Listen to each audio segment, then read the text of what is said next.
Lahore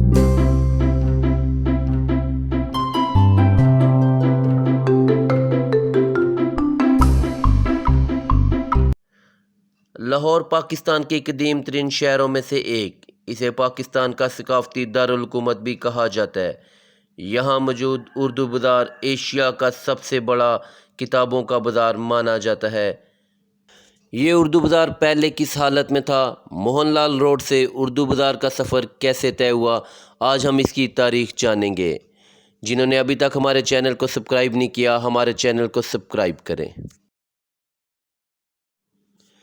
ریٹیگن road lower مارپا جہاں سے شروع ہوتی ہے، وہاں سڑک کے اس پار کتابوں کا عظیم بازار آ کر ختم ہو جاتا ہے۔ یہ اردو بازار ہے جو کتابوں کا ایشیا کا سب سے بڑا بازار ہے۔ دکانیں کتابوں کاپیوں سے سجی ہوئی ہیں، گاہکوں سے معاملہ کرتے ہوئے دکاندار، آنے جانے والوں کی رونق، کوئی اسٹیشنری باندھے سائیکل سوار، کہیں گدھا گاڑی اور کہیں لدے مال کو کھینچتا ہوا انسان، کئی منزلیں، عمارتیں اور پلازے، ان پر لگے ہوئے سائن بورڈ، اتنی رونق دیکھ کر گمان ہونے لگتا ہے کہ ابھی ہماری زندگی میں کتابیں نہیں نکلی۔ اردو بازار میں چیٹر جی روڈ کے دہانے پر ایک چوک ہے، یہیں ایک پرانی عمارت ہے، شاید اردو بازار کی یہی ایک عمارت رہ گئی ہے جسے ہم قدیم کہہ سکتے ہیں۔ باقی سب کے ملبے پر نئی عمارتیں اور کئی منزلہ پلازے وجود میں آ گئے۔ اب لوگ ان پرانی عمارتوں کے ناموں سے بھی واقف نہیں۔ دو ہندو مندر بھی ان عمارتوں کے اندر کہیں گم ہو گئے جو پاکستان بننے سے پہلے اس گلی کی شناخت ہوا کرتے تھے۔ ان میں ہری گیان کا مندر لاہور کے خوبصورت مندروں میں سے ایک ہوا کرتا تھا۔ یہ قدیم عمارت جو بچ گئی ہے، وہاں printing corporation of Pakistan press قائم ہے۔ تقسیم سے پہلے publisher press of Gulab Singh تھا۔ یہ اس زمانے میں اردو بازار کا سب سے بڑا پریس ہوا کرتا تھا۔ منشی گلاب سنگھ کی یہاں 12 کنال پر مشتمل ایک بہت بڑی کوٹھی تھی۔ وہ درسی کتابوں کی بہت بڑے پبلشرز تھے۔ ان کے دو بیٹے موہن لال اور سوہن لال تھے۔ موہن لال کاروباری معاملات میں باپ کا ہاتھ بٹاتا، جبکہ سوہن لال کا برف خانے کا کاروبار تھا۔ موہن لال کے نام پر ہی اردو بازار کا پہلا نام موہن لال روڈ تھا۔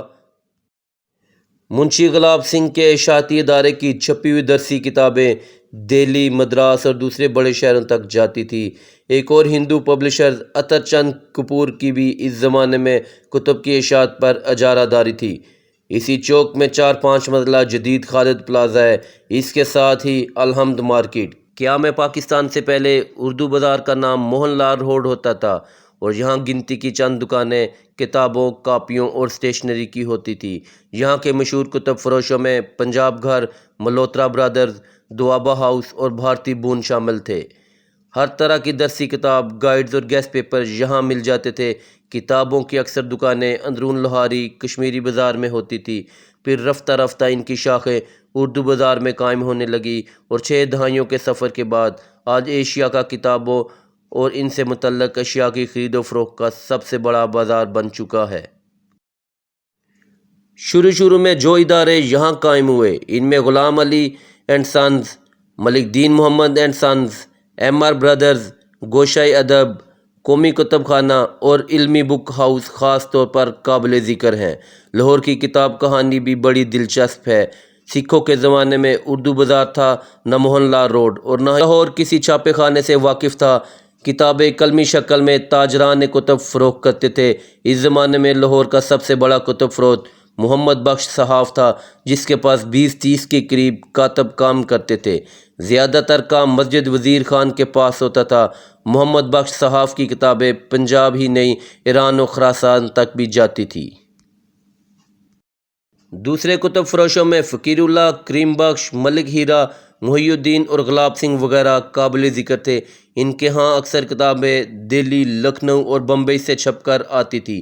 لاہور میں پہلا پریس متی کو نور 1850 میں منشی ہر سنگھ رائے نے جاری کیا اور ایک ہفتہ روزہ اخبار بھی اسی نام سے شائع ہوا۔ انگریز دور میں مطبع خانوں کا راج ہوا تو کتب فروشی کا کام اندرون لوہاری، کشمیری بازار، انارکلی، مار روڈ کے ساتھ ساتھ موہن لال روڈ پر بھی ہونے لگا۔ یہاں موہن لال روڈ قیام پاکستان کے بعد اردو بازار میں بدل گیا۔ قیام پاکستان کے بعد زیادہ تر پبلشرز نے اپنا کاروبار موہن لال روڈ پر قائم کرنا شروع کیا۔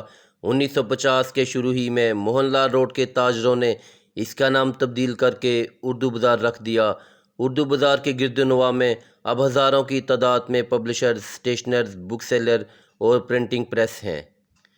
اس کے نزدیک ہری گیان ٹیمپل، مکربہ قطب الدین ایبک، مزار حضرت Data Ali Hajveri, central model school, government college, university اور پنجاب یونیورسٹی اولڈ کیمپس واقع ہیں۔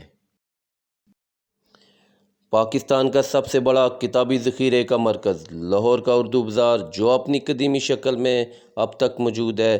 اس عظیم بازار میں نہ صرف کتابیں خریدی جا سکتی ہیں بلکہ پرانی کتب کی خرید و فروخت بھی کی جا سکتی ہے۔ دور حاضر میں یہاں کا نقشہ یکسر تبدیل ہو چکا ہے۔ اللہ جانے آنے والے وقتوں میں دنیا کیا سے کیا ہو جائے گی۔ آج کی ہماری تاریخی ویڈیو آپ کو کیسی لگی، اس کا فیڈ بیک کمنٹس میں ضرور دیجیے گا۔ جن دوستوں نے ابھی تک ہمارے چینل کو سبسکرائب نہیں کیا وہ چینل سبسکرائب کریں اور بیل آئیکن کو پریس کرنا نہ بھولیے گا۔